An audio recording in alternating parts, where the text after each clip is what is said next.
Assalamualaikum warahmatullahi wabarakatuh. Saya Ali Salmansyah dengan NIM 201912211060, Fakultas Ekonomi dan Bisnis, Prodi S1 Manajemen, Universitas Muhammadiyah Surabaya.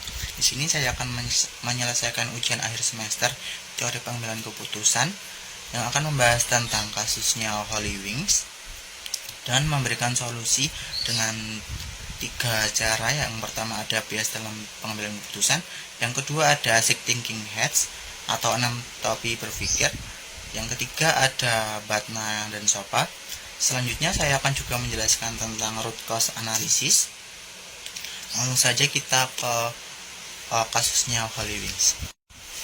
Di berita ini dijelaskan bahwa Bapak Anies Baswedan cabut izin seluruh outlet Holy Wings yang ada di Jakarta.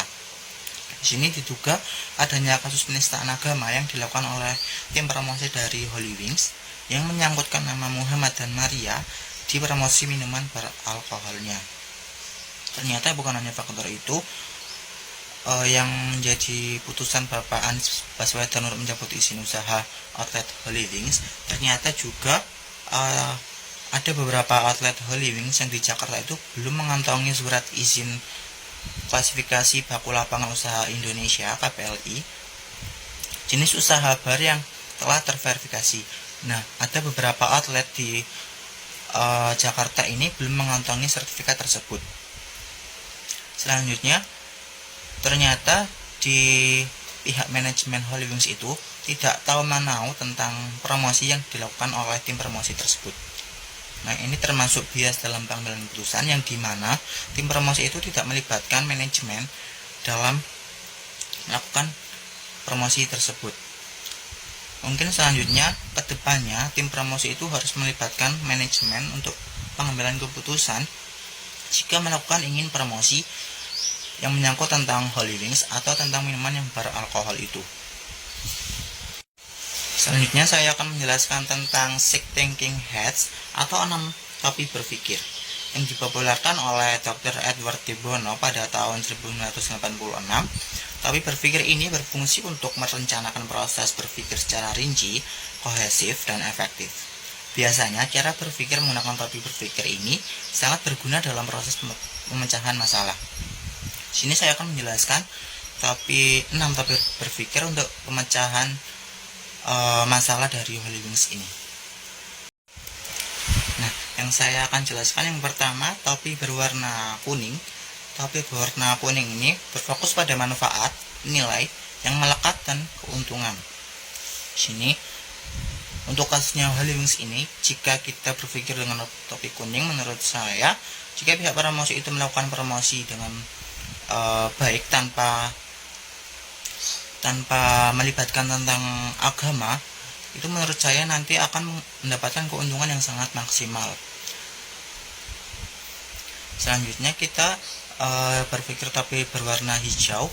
Topi berwarna hijau ini berfokus pada kreativitas, alternatif, penyelesaian, dan cara-cara baru.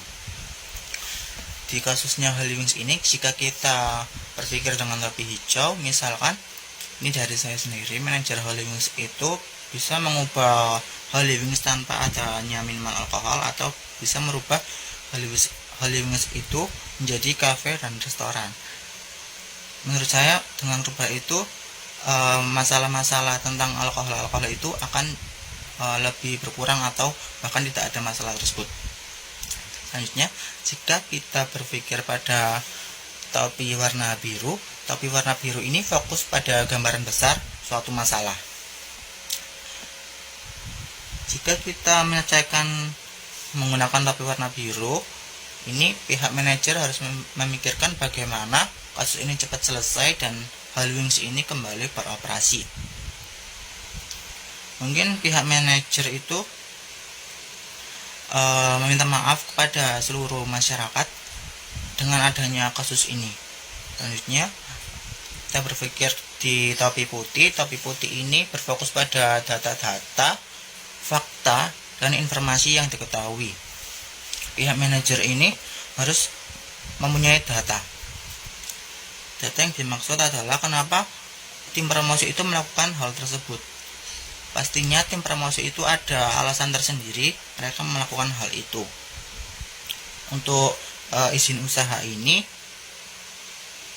tim manajer itu juga harus mempunyai data untuk mengurus sertifikat izin usaha ini jika ingin beroperasi kembali. Selanjutnya, topi yang berwarna hitam ini berfokus pada kesulitan, kerugian, dan konsekuensi negatif. Di topi warna hitam ini, manajer khawatir jika masalah ini tak kunjung selesai sehingga membuat Hollywing ini tidak bisa beroperasi kembali. Hal ini membuat pamar Hollywing ini menjadi tidak baik di masyarakat karena dengan adanya kasus ini, kasus penistaan agama. Selanjutnya, topi berwarna merah. Topi warna merah ini fokus pada naluri, intuisi, dan emosi yang akan membimbing otak mencari jawaban. Untuk yang topi berwarna merah ini, manajemen harus berpikir mengapa tim promosi itu melakukan kegiatan promosi yang seperti itu tanpa sepengetahuan dari pihak manajemen. Padahal produk yang dipromosikan itu bukan produk yang biasa untuk dikonsumsi oleh masyarakat, tetapi produk ini itu produk yang bersifat negatif lah intinya, karena ini produk minuman beralkohol. Selanjutnya ada BATNA atau Best Alternative to a Negotiated Agreement, adalah alternatif terbaik yang dapat dilakukan jika negosiasi mengalami kebuntuan. Di sini yang akan saya bahas di BATNA ini adalah kasus Hollywing yang tidak memiliki sertifikat izin usaha yang harusnya terpenuhi oleh bar Hollywing. Misalkan dari pihak Pemprov DKI Jakarta ingin mencabut usaha dari Hollywing ini dinilai karena belum mempunyai surat izin yang seharusnya dipenuhi, tapi dari pihak manajemen itu bernegosiasi. Bagaimana kalau tidak dicabut melainkan ditutup sementara? Di sini pihak Pemprov itu tetap mencabut izin usaha jika Hollywing ini belum memenuhi sertifikat yang seharusnya dipenuhi oleh usaha bar Hollywing itu. Jadi alternatif terbaiknya yang harus dilakukan oleh pihak manajemen itu ya harus memenuhi sertifikat itu jika ingin beroperasi kembali. Seperti itu. Selanjutnya di sini ada ZOPA. Zone of Possible Agreement adalah zona atau di mana terjadi kesepakatan antara penjual dan pembeli atau antara kedua belah pihak. Nah, jika pihak manajemen itu sudah mengurus surat izin sertifikat izin usaha yang seharusnya terpenuhi itu, ya maka Hollywing bisa beroperasi kembali. Nah, di sini zona ZOPA itu terjadi bahwa pihak Pemprov Jakarta sepakat bisa buka kembali Hollywing itu jika sudah memiliki surat izin yang seharusnya dipenuhi oleh pihak Hollywing. Selanjutnya saya akan menjelaskan tentang root cause analysis. Jadi root cause analysis ini adalah akar penyebab suatu permasalahan. Di sini permasalahan yang akan saya bahas adalah kecacatan produk atau produk gagal. Di sini ada beberapa faktor penyebab dari permasalahan kecacatan produk. Yang pertama ada mesin, metode kerja, bahan baku, lingkungan, dan juga SDM.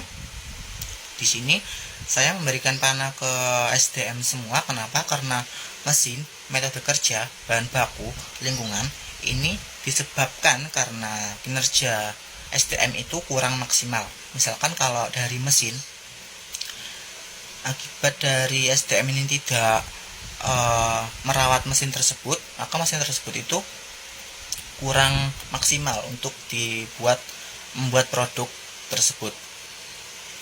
Sedangkan kalau dari metode kerja, SDM ini tidak mengetahui SOP sebagaimana yang harus dilakukan jika ingin membuat produk tersebut.